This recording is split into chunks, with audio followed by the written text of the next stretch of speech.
Hello बच्चों, चलिए प्रश्न को पढ़ते हैं। इसमें लिखा है कि क्या आवेशित कण को एक समान चुंबकीय क्षेत्र में त्वरित किया जा सकता है? क्या इसकी चाल बढ़ाई जा सकती है? तो चलिए बच्चों, इस प्रश्न की मूल अवधारणा को हम देख लेते हैं। तो बच्चों, इस प्रश्न की मूल अवधारणा में देख लेते हैं कि यदि आवेश q जो है बच्चों v वेग से चुंबकीय क्षेत्र b से गुजरता है बच्चों, b से गुजरता है, तो बच्चों इस पर एक चुंबकीय बल लगता है। और वो चुंबकीय बल कितना लगता है बच्चों, देख लेते हैं यहाँ पर। चुंबकीय बल बच्चों, ये चुंबकीय बल का परिमाण होता है आवेश का परिमाण और गुणे बच्चों वेग और चुंबकीय क्षेत्र की तीव्रता, इन दोनों सदिशों का सदिश गुणन। तो इस प्रकार से बच्चों लगने वाला चुंबकीय बल होता है। तो यहाँ से बच्चों हमें दिख रहा है बच्चों कि ये जो चुंबकीय बल होती है, बल की दिशा जो होती है, बल की दिशा वेग और चुंबकीय क्षेत्र की तीव्रता b दोनों के लंबवत होती है बच्चों, दोनों के लंबवत होती है।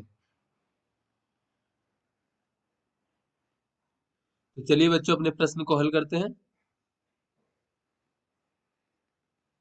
बच्चों यहाँ पर कहा जा रहा है, क्या आवेशित कण को एक समान चुंबकीय क्षेत्र में त्वरित किया जा सकता है? क्या इसकी चाल बढ़ाई जा सकती है? तो चलिए बच्चों देख लेते हैं कि आवेशित कण पर, चूंकि आवेशित कण पर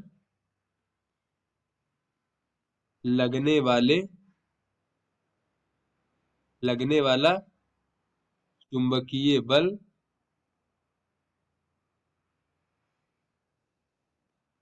जो कि बच्चों हमारा होता है क्यू और v सदिश b, बच्चों ये जो हमारा चुंबकीय बल होता है, ये वेग की दिशा से लंबवत होता है बच्चों।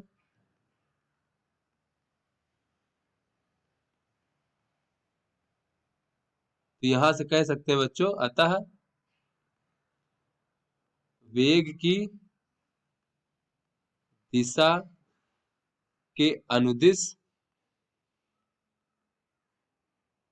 कोई त्वरण नहीं होता है बच्चों, कोई त्वरण नहीं होता है।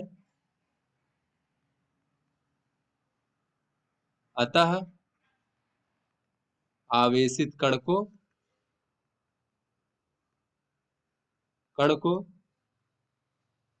त्वरित नहीं किया जा सकता है बच्चों, किया जा सकता है। तो बच्चों यहाँ से जो है बच्चों, जैसा कि हम यहाँ पर देख रहे हैं कि वेग की दिशा के अनुदिश कोई त्वरण नहीं होता है, अतः आवेशित कण को जो है बच्चों त्वरित नहीं किया जा सकता है। अर्थात यहाँ से कह सकते हैं बच्चों कि जो वेग का परिमाण है बच्चों, क्योंकि बच्चों वो वेग की दिशा के अभिलंबवत लगता है, तो वेग की दिशा तो परिवर्तित कर सकता है बच्चों, किंतु उसका परिमाण जो है बच्चों वेग का, तो अर्थात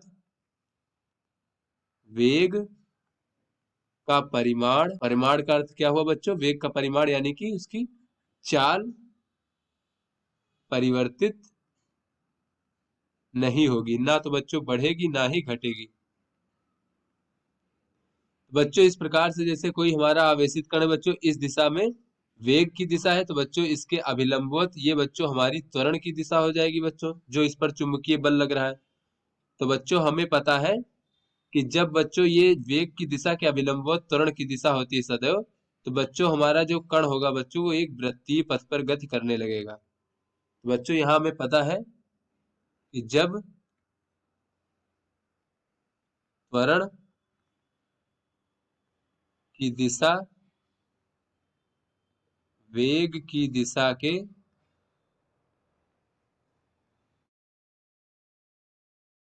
अभिलंबवत होता है, और बच्चों सदैव अगर अभिलंबवत होता है बच्चों, जब ये कण यहाँ पहुंचेगा इस प्रकार से इसकी वेग की दिशा हो जाएगी, अब भी बच्चों त्वरण जो है ये अभिलंबवत हो जाएगा इस प्रकार से। तो बच्चों अभिलंबवत होता है, तो वेग की दिशा जो है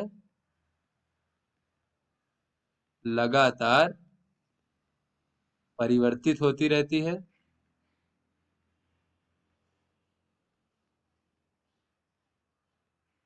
और कण जो है बच्चों वृत्तीय पथ पर गति करने लगता है।